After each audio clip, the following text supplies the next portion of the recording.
Has MaxPax lost his magic touch? What happened with Goblin?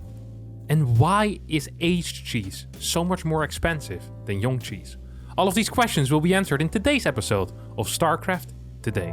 StarCraft Today. Your favorite StarCraft news show.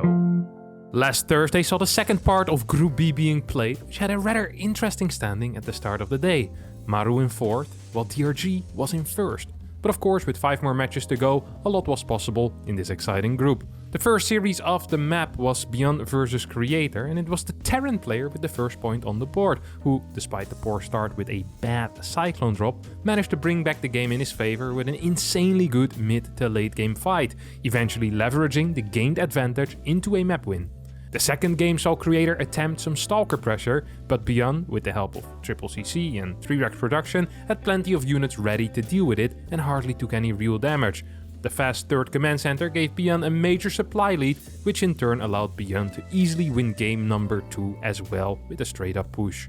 The second series of the day between Maru and DRG started with a 3-Rex. This made Maru the 3rd Terran in a row to 3-Rex DRG in this group, which consists of 3 Terrans. DRG tried to hold with a Zergling plus drone pool, but couldn't take out the bunker and thus quickly lost game number 1.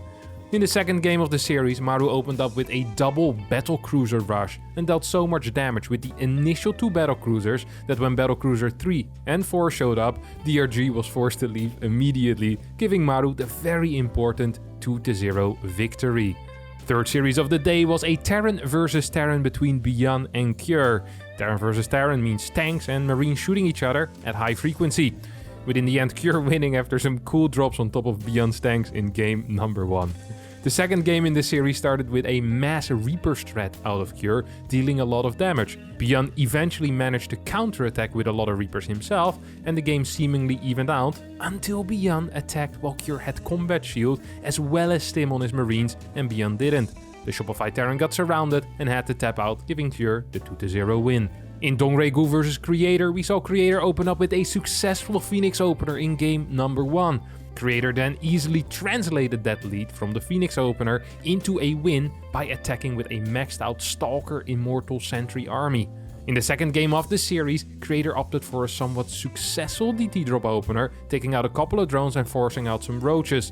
The follow-up Blink Stalker attack, however, did not deal a lot of damage, while DRG's sneaky Mutas forced Creator to pretty much all in with the already failing Blink Stalker attack, giving DRG a relatively easy win in map 2.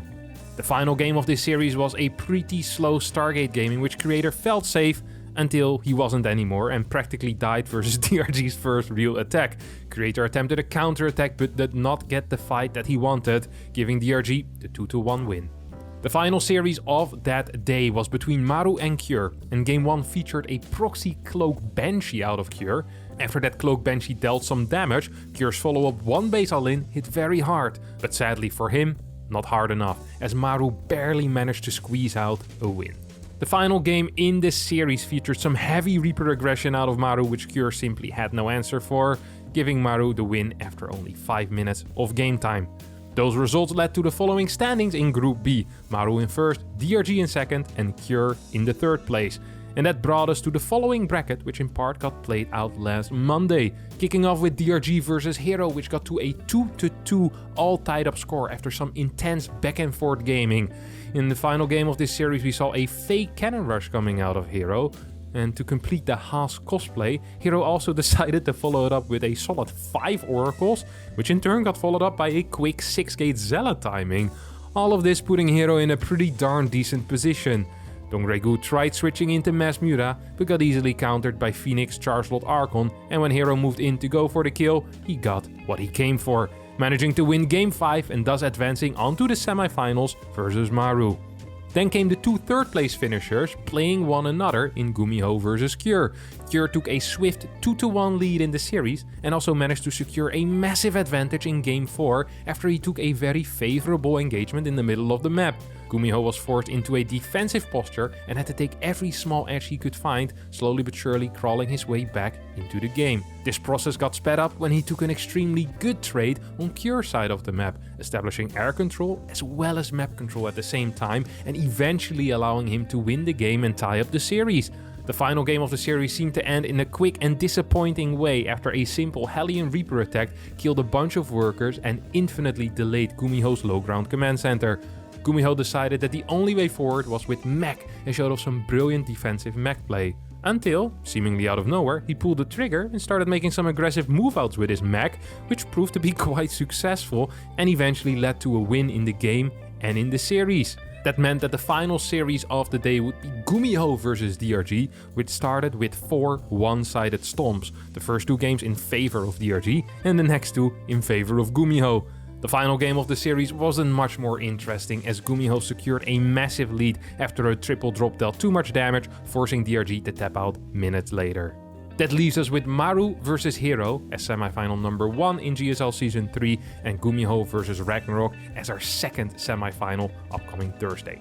Continuing on, we also had some DreamHack Atlanta regional master stuff going down. Starting in Europe, Group A saw no major surprises yet, but in Group B we witnessed King Cobra take out Shadone in a way that, well, only King Cobra could. Game 1 wholeheartedly deserves the title Game of the Week, as King Cobra opened up with a 2-base Mothership rush, being forced to defend a 3rd base while down 45 supply is not a position everyone could survive, but the Mothership building King Cobra seemed to have no issues at all as he continued spamming cannons and chronoing out carriers, eventually transitioning into mass phoenixes when Shadone made the expected switch into Tempest. Some beautiful fighting came out of the cheesy Protoss, who eventually managed to win the game after 19 minutes of intense camping and fighting.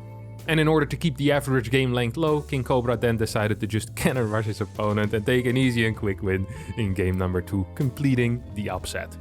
Over in Group C, no real surprises except perhaps Spirit taking a map off of Raynor after Raynor failed a pretty committed Roche attack in the early game. Getting to Group D, however, we had some real wild results, starting on day 1 with Goblin taking out MaxPax, the king of PvP, with some fast 1-base 4 gates. The surprises kept piling on in this group as Kung Fu Banda managed to snatch a 2-1 win versus Clam, while Goblin had 2 more surprising wins versus both Kung Fu Banda and Harstem, leading to a very unexpected standing in Group D, with Goblin in 1st place, Clam in 2nd, MaxPax 3rd and Kung Fu Banda in 4th.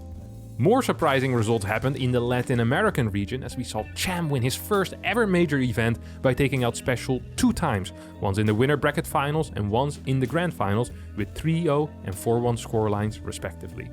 Over in Oceania we witnessed Mio Maika win his 2nd regionals of the year, dropping a mere 2 maps in the entire tournament and destroying Probe 4-0 in the finals. In the Taiwan-Hong Kong regionals, we saw Haas bounce back as he managed to take out Nice, who won the Valencial regional, with some impressively creative build orders, qualifying himself for the DreamHack Atlanta. Of course, as always, we also had 3 ESL Open Cups starting on the Sunday in Korea, in which we saw Hero take a close 3-1 win over Dark. Meanwhile, in Europe, MaxPax managed to secure a 3-2 victory over Hero Marine, breaking the Terran streak that Europe had going on. The young Dane made another finals in America, but got blasted by Beyond in the only finals that wasn't a 3-2, as Beyond decided to not drop a single map and win with 3-0 instead. Congrats to all the cup winners, and that brings us to this week's clip of the week, where we saw a rather interesting bug with a tank. Yeah, Telesor really doesn't want this base for special to go up the 4th base. What happened with that tank? Was there a leap or something? Short but sweet, as the tank showed the ability to jump around. Never seen that bug before, and I don't think we'll ever see it fixed either. And now for the final question of the day. Why is aged cheese more expensive than young cheese? Good question. One of the more obvious reasons, of course, is the fact that aged cheese needs to be stored longer, which costs money. However, another reason people often don't think about is the fact that cheese loses a lot of its water weight as it ages and thus becomes lighter, meaning that the price per kilogram will increase. Alright, that's going to be it for today's episode of StarCraft Today. I hope you enjoyed it. If you did, don't forget to hit the like button, subscribe to the channel, and I'll see all of you next time for a new video. Thank you so much for watching, and bye bye.